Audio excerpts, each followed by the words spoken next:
Hi Claremont, it's Allison Strange. I just wanted to reach out and give you an update. It's been a while since I did a video, and I thought it would be helpful to do kind of a more in-person thing than the updates I've been doing on my page. So if you don't know me, I am your Claremont City Council Seat 1 representative, and I wanted to update you on a couple things here in January 2026. It's the coldest day of the year, so hopefully you're staying warm. So speaking of cold, one thing that is on fire and very hot right now is our Fire Station 5 down at Wellness Way is underway. We have purchased the apparatus that we need, the equipment that we need. We've hired the individuals that we need. They're all going through training, and the equipment is getting configured for the facility that will be down at Wellness Way. We've been working with the developer down there to identify property, and while we continue to wait on the land that we have designated for the fire station, the folks over at Olympus are allowing us to use a property that they have as a temporary station so that we can get emergency response at Wellness Way immediately. So that is very exciting news. In other exciting news, we have the American Bicycle Association and DPZ Co-Design that are working on our comprehensive and recreation and parks plan.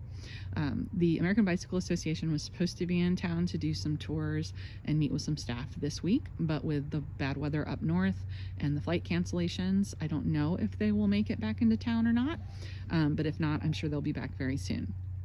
Please mark your calendars for the week of February 11th through 23rd, I believe are the dates.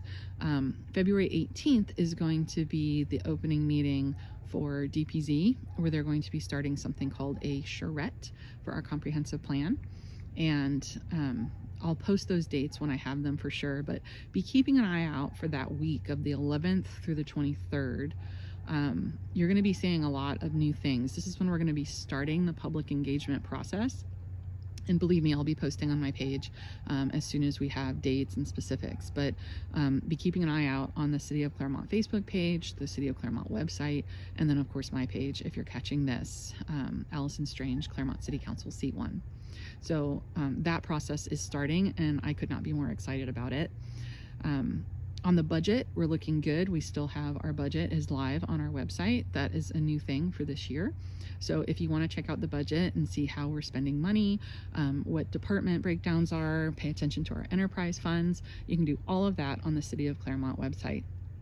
That was a new project for this year, and I'm really excited about it. Related to budget, one of the things you might hear about from time to time is the legislature's effort to reduce or get rid of property taxes. Many members of City Council are up in Tallahassee right now, which is why we didn't have a meeting today, to meet with our representatives to talk about property taxes and how important they are to the city.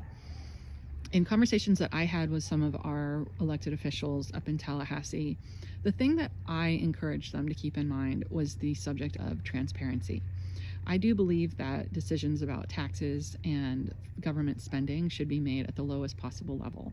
So I'm a person who believes that as citizens, we should be empowered to be able to make choices for our own community, and that the smaller the community, the easier it is to make the choices and also to make a change if we as citizens aren't happy with the choices that are being made. So you'll hear some people talk about how important property taxes are.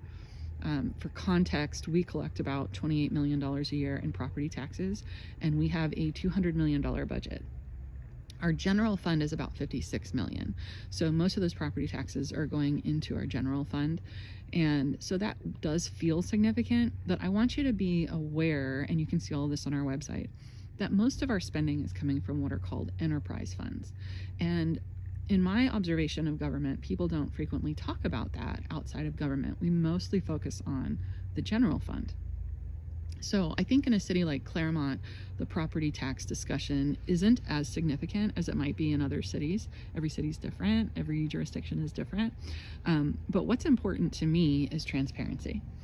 Because when we start dealing with a $200 million budget that has debt service and impact fees and police and fire and water and sewer, it's easy to not really be clear about where the money is coming from and how it's being spent. So what I have encouraged the legislature to look at is how we report funding and how easy it can be to move funds from one account to another. For example, in Claremont, we had for years, we would collect tree fees. You've maybe seen that on some social media and talks about the trees. Well, when developers would develop a piece of real estate, they would pay a tree impact, they would pay towards the tree fund, they called it. But we actually didn't have a separate tree fund. So they paid their fee, but the funds just went into the general fund. And I don't even want to say they were spent, because the reality is they weren't spent, but they weren't accounted for because they weren't a government regulated enterprise fund. So things like that, and that's just one example, they're so easy to happen. And so I think that the property tax conversation is better reflected as a conversation around transparency in government finance. And so I'm going to encourage you all, as you're paying attention to this legislative cycle, to look at it with that lens, because I would hate for, Tallahassee to make a decision for Claremont and Ocala and Sebring and all the counties along the way. I mean, that is actually big government where we're making decisions at the largest possible level in the state. I think decisions should be made at the lowest possible level. But I think that what's important on the subject of taxation is clarity. And so citizens like myself, like you, I think should be able to easily look at a police budget for a city and compare one city to the next and be able to figure out how much are we paying per resident versus how much are they paying per resident and what service are we getting. In the case of EMS, for example, we've had a lot of conversation lately about having a 6-minute response time.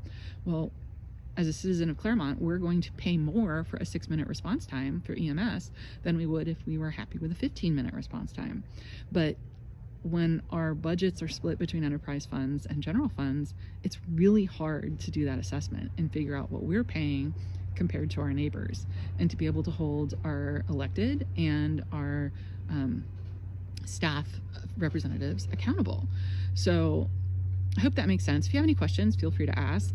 That's kind of going to be the hot topic, I'm sure, over the next several months, as we'll be hearing a lot out of Tallahassee on property taxes. You'll be asked that question.